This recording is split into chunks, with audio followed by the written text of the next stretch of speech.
Hello again, and welcome to Winning with the Wrangler at Dick Powell's Leadership Corner, brought to you by Earth, Wind, Fire, Water Training and Development, where our passion is building leaders of today and tomorrow. Leaders, the information on this program come from many different places and many different people. So if you hear yourself in our conversation today, please remember, it is not all about you. Now today we have our very special guest with us, Miss Robin. How are you doing today?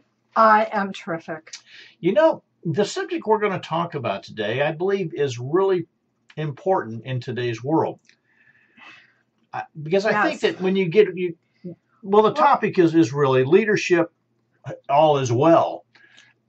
And this came from many of the programs, probably 95% of the ones I've been on, are about a challenge I've had in some organization I've been a member of. So all is well. What's that mean? Well, I just have to think today. I'm really only involved in a couple of organizations right now, and all is well. There's nothing major going on. There's not a lot of abrasion among the members of the boards and everything. Good. I'm like, wow, how do we finally get to this point? This is awesome. We should brag about it. And also maybe share some things to other people that when all is going well, you don't just sit back and rest. You still have to be on top of a few things. I think that's the point of this whole conversation today is when things are going well, I always get kind of concerned because it seems like there's something always growing in the background that I've not don't know about, right? I've not paid attention to. Right, it's this moldy thing creeping and around that's the the thing is that where I want to encourage you is to pay attention to what all the different parts and pieces, because I believe when we start dropping things, we see it seems to be all going well and everybody's really getting along, everything's going fine, but right. That always a lot of that makes me nervous. It's a snowball effect because maybe some little things weren't going really well that we didn't notice. No one told us. We weren't paying attention to that part of it or whatever. And all of a sudden, there's a major thing that causes all kinds of ripples in the organization and the board or whatever it is. That could be your household too. You don't know. Well, I think that goes right along with it. Yeah, because everything kind of works about the same way. So anyway, we're going to talk about what to do when everything is just going, again, all is well, which is my prayer request a lot, or thank you is all is well, thank you. But we need to talk about how to keep it going well. Okay.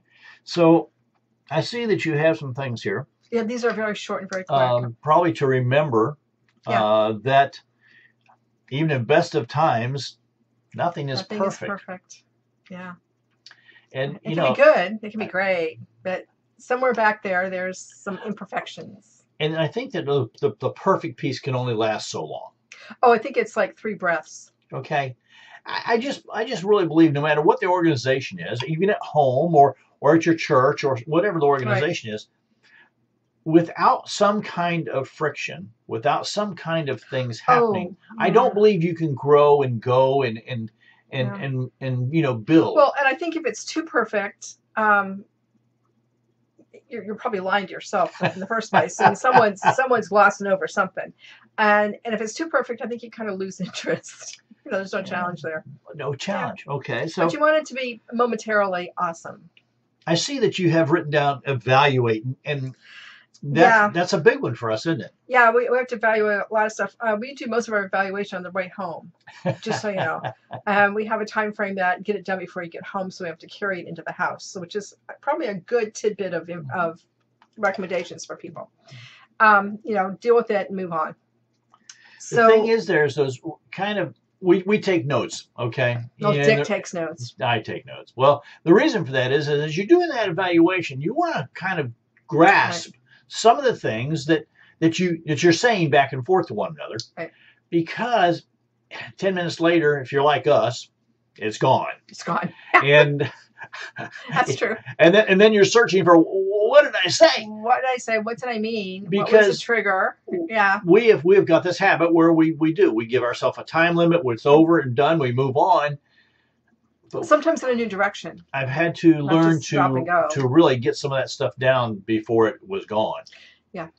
So you've got down here, evaluate everything as you go along and make adjustments. Well, again, tell me about that. Think about if you just keep going along, going along, going along. Things kind of fall apart, get lost in the shuffle, whatever. And all of a sudden there's a big issue because, you know, maybe you forgot to pay the car insurance bill or something because it only comes once every 6 months. Ours is due, can you tell? So what I mean is to look at things with an honest eye, not super critical. Right. You know, you don't want to be super critical. You just want to be honest. So look at things as you go along. Honestly, what went well, what didn't, and what are maybe some little things we can change that would make it more enjoyable or more meaningful. You have written down something that. Have you talked about that lately? You need to be explaining here. She wrote down, beware of the WAD. That's WHAD. And I know we've used this before, but probably not for a while. That's the WAD index. What we have always done. We have always done. You ever heard that before? We have always done. We have always done whatever it is. We've always. That's okay to a point. But when we can't do anything differently because we've always done something else, whether it's working or not, it becomes a problem. So and again, if you make little changes a little more frequently than a huge big changes, people aren't quite so freaked out and they will buy into you better. So the WAD syndrome happens without us even kind of knowing it. Right. Okay. We get going along and everything's going great. So we'll just do that again and we'll just do that again. And the thing is life changes. People change. Organizations change. And the way we do business changes. It alters. It does. It really does. But one of the things that comes up in this is if you're doing the same thing the same way all the time, people have already been there. They're not going to come back. Been there, done that, got the shirt, got the badge, got the hat, got the whatever, pin, the boutonniere, whatever. They've been there. They've got it. And they don't need to go back. It wasn't, for some reason, it didn't trigger a lovely memory, just a nice one. And they've got other things to do. So they're gone. As we're doing things, should we always do some kind of research of what's next? You might want to do research about some new things you can do. Okay, so let's use our program last week. All right. Okay, so a few years ago at our I guess it's it's at our church. It was at our church, but it was a few years ago, so nobody's guilty. There was really nothing planned for summer, and I was on one of the ministries, and I just said, well, why don't you just do a potluck? Because then we have to cook. Everybody brings food. You have to worry about how much food to cook and what to do with the leftovers. Let's do a potluck and do a program. And the programs were varied. They were good. Okay, so interestingly enough, we did 3 of those, June, July, August, over the summer. It was great. It was fun. Everybody had a good time. We had a good turnout. The next spring rolls around. Somebody said something, and she wanted to do a potluck and do the program about whatever it was. Well, she didn't realize that she just bit into 3, not 1, first and foremost. And that our ministry had done it this summer before, and it was all hers. So this summer, they've been gone for a while. This summer, my women's group said, we needed some programs. What do you want to do? Right now, we have a huge, full children's program for preschool, and then in the summer and days off of school, there's enough elementary and middle school children there that they've got the church. They really take over. They really do, and it's awesome. It's wonderful. It's good. It's a good program. It's reasonably priced. It is the best thing in town. Honestly, it really is. Kudos to the staff. So we don't really we kind of mess them up a little bit if we do dinners. If we do programs during the day, we would screw. So we decided we would do these dinners because they're gone by 6. So we're going to do a dinner in June and dinner in July. And then another ministry came in and they did one in July and they're doing one in August. So what does that mean? It means you have a potluck, which we haven't had in years. And most of our people don't cook anymore, just so you know. They're really good at buying food at the grocery store. Don't cook anymore. And we asked people to come in and share their food and have fellowship. We allowed really nice fellowship time. And then we showed movies, which is a whole different topic. So don't tell anybody. The main thing is don't tell anybody we showed movies because we can't do that. So, but it was good for a couple of months. And then we'll get back on a regular schedule next month. So, again, we haven't always done that. It's the first time our group has been in charge of it in the first time. So we have some evaluating to do. Again, like I said, there will never be a movie again.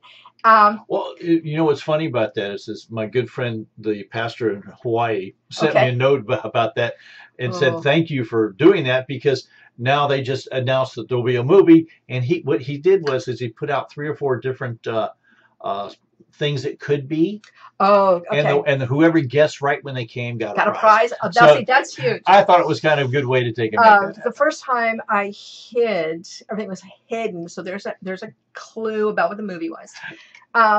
In the posters last month, I just put posters in the church because evidently part of the, and you can buy a license and show movies. Just anyway, that's a whole different thing. I'm not going to get into legality there. Just find out before you do something and get your hand smacked.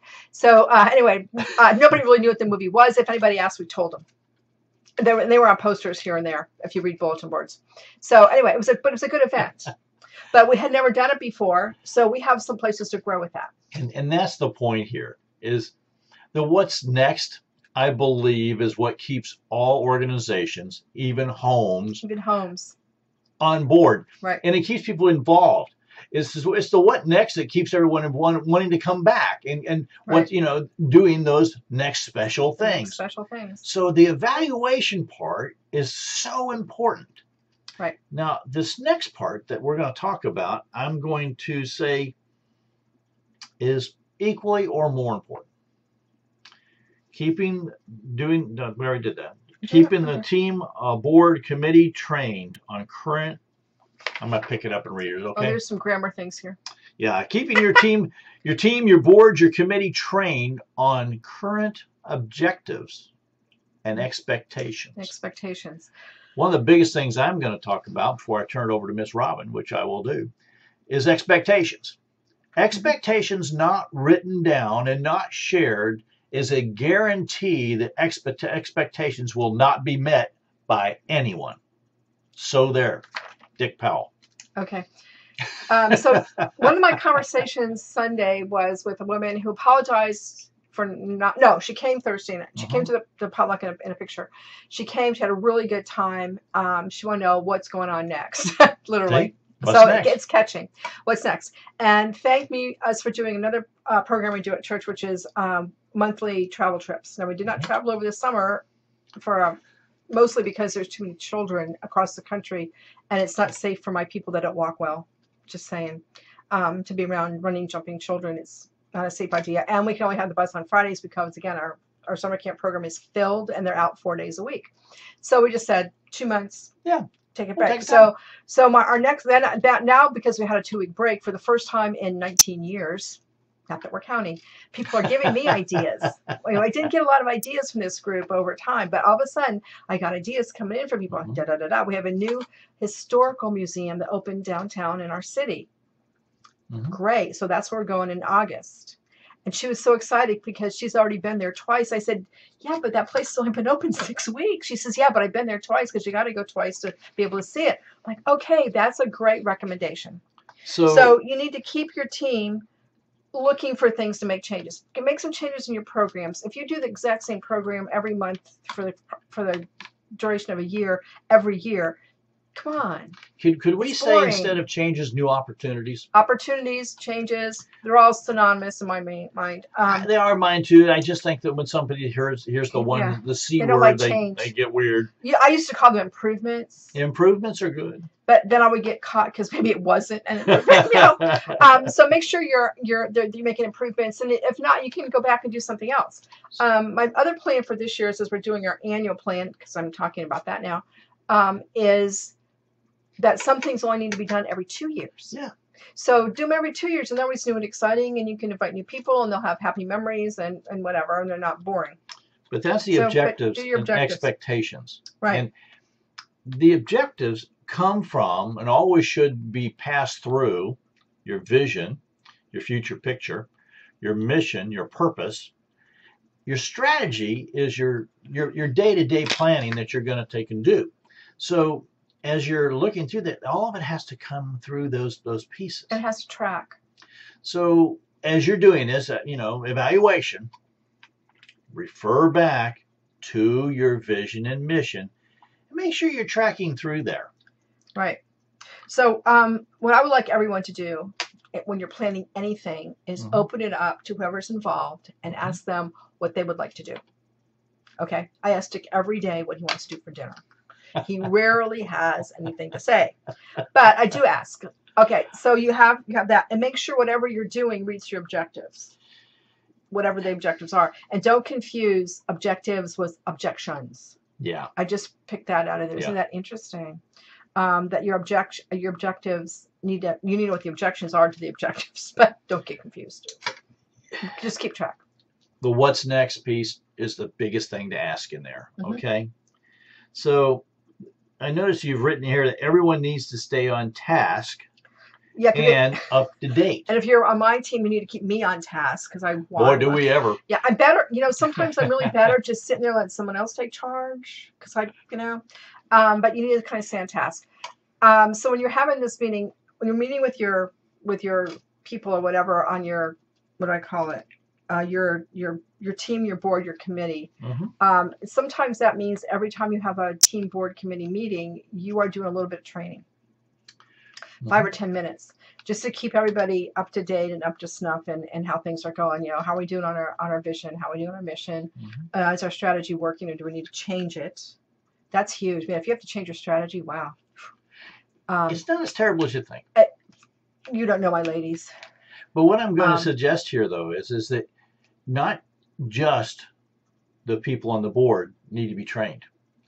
It needs to be opened up to everyone within the organization. Anybody who's interested. One of the biggest downfalls that we see when we're working with churches is they try to just keep that leadership trained and not train everyone.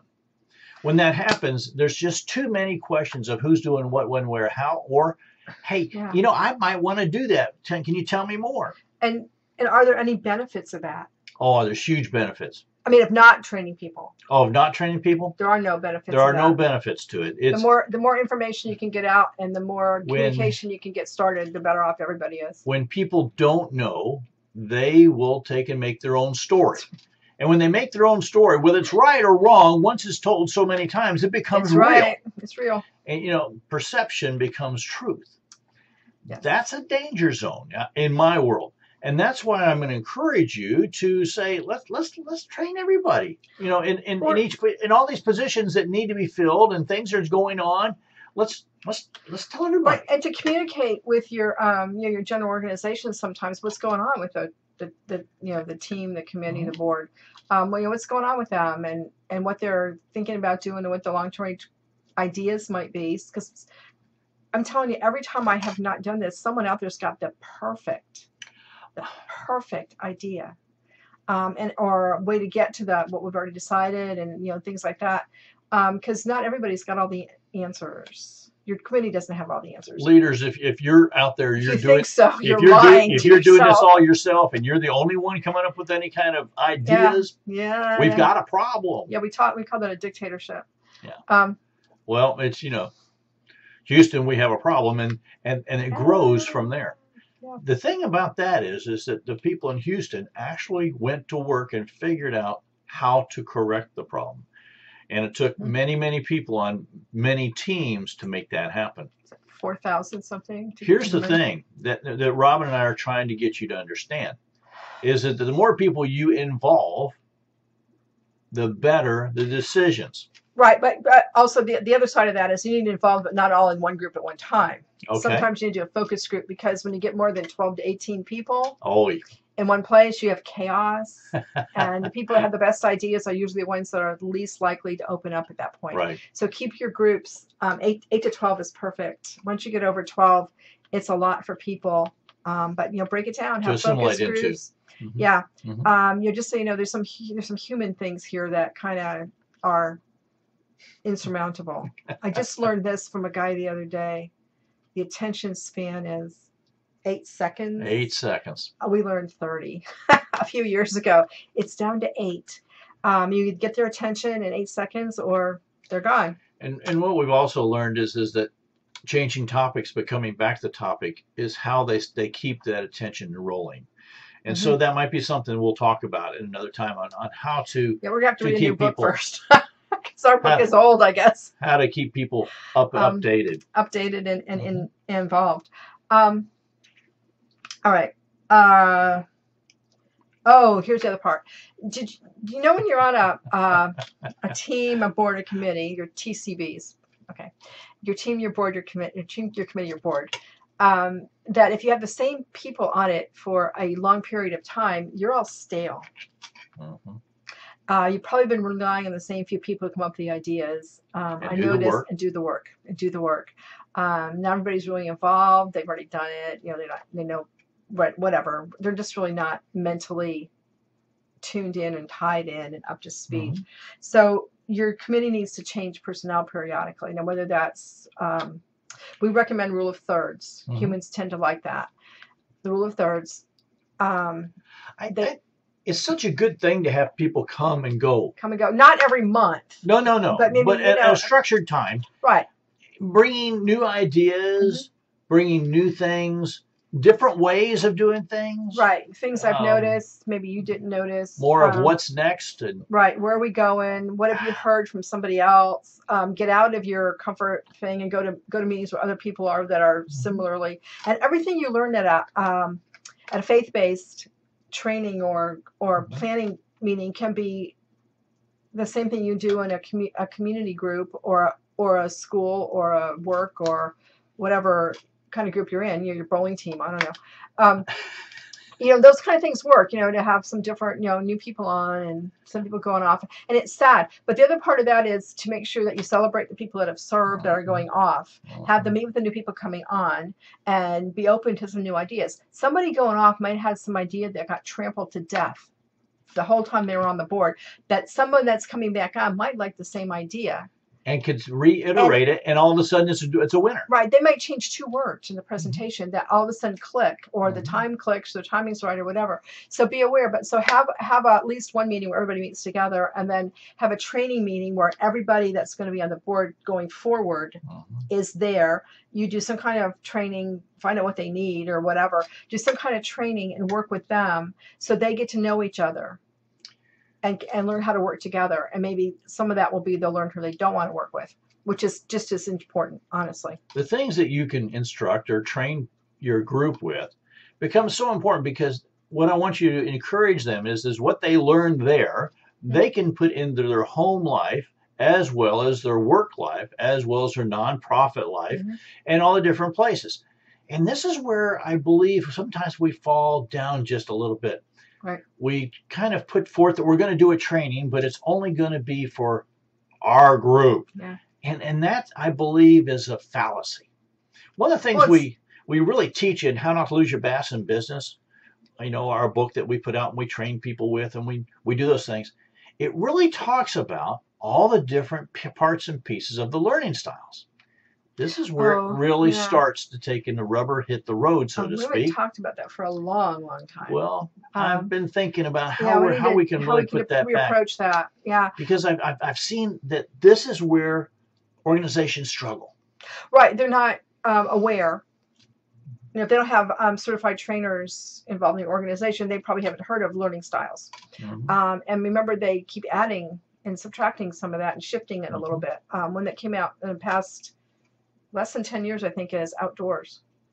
Who knew that some people really learn better outdoors? Outdoors. Other people are going to be freaked out outdoors, but some people are going to learn better with outdoor things.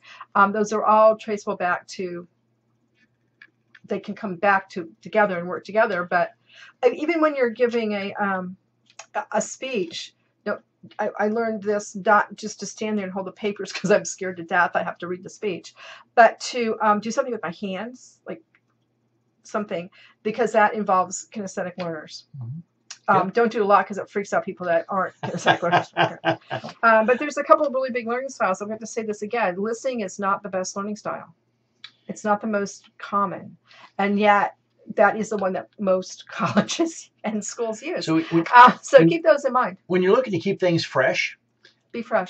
That's the thing. This ongoing continuous learning that I've preached for about 30 some years. We were at a group meeting today, and there was a young lady who had a great knowledge of a certain subject. Whoa, and she came up to me afterwards. She says, "It was so nice to have somebody else there that knew what I was talking about." Right. That's the thing that we as leaders really, when we start to look at this, everything's going great. Is it really? And what was the last book you read? What was the last seminar you went to? How did you bring that back and share it with all those around you? Right. There was a person who stood up the other day and said, I was off on this learning thing for 1 week. Told us nothing about what they learned. So what good was that as a leader? Well, we might learn something later that they learned there or not. I don't know. Well, I sent them a note. They said they read 4 books. I sent them a note and said, I'd like to know what the 4 books were. Yeah. I'm going to read them. Well, the other thing about this is right now, if you don't want to read a book, anything that we're talking about, you're going to be able to pick up on the internet somewhere. You can. It's not the same as reading the book unless that's not your learning style. Here's the thing. If that's not your learning style, listen to it. But get together with a group of people and discuss it. Talk about it. Look at the different thought processes. Everyone's going to process it in a different way, and everyone's going to have a different thought on that book. And if it's a leadership book, I'm going to tell you what, you're going to get many different thought processes from the same thing. Right, and you need to allow everyone, maybe make them, force them to share instead of allow. Allow first and then force Encourage. To really tell, because someone in that group might have a completely different take on something that can spark something else or put something else in perspective, whether it's part of the group's focus or your home focus.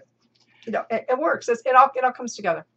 It is so important that we constantly, as leaders, think to ourselves, all is well, what's next? Mm-hmm. All is well, is it really? All is well. Am I intentional about really looking into all those different parts? All is well. Have I built the relationships with the rest of the people on the board or on the team? All is well. Did something happen out in the parking lot where a discussion happened that I didn't know about? All is well. You see, is it? When I hear that, I have to tell you, the hair on the back of my neck just kind of stands up, especially when I hear it from someone who is in charge of a large team. They tell me, oh, Dick, everything's great. Especially if you've talked to team members and found out it wasn't great, But that disturbs me. So it's difficult. Look, ask your team members, is everything okay? Is everything okay? Is everything really all is well?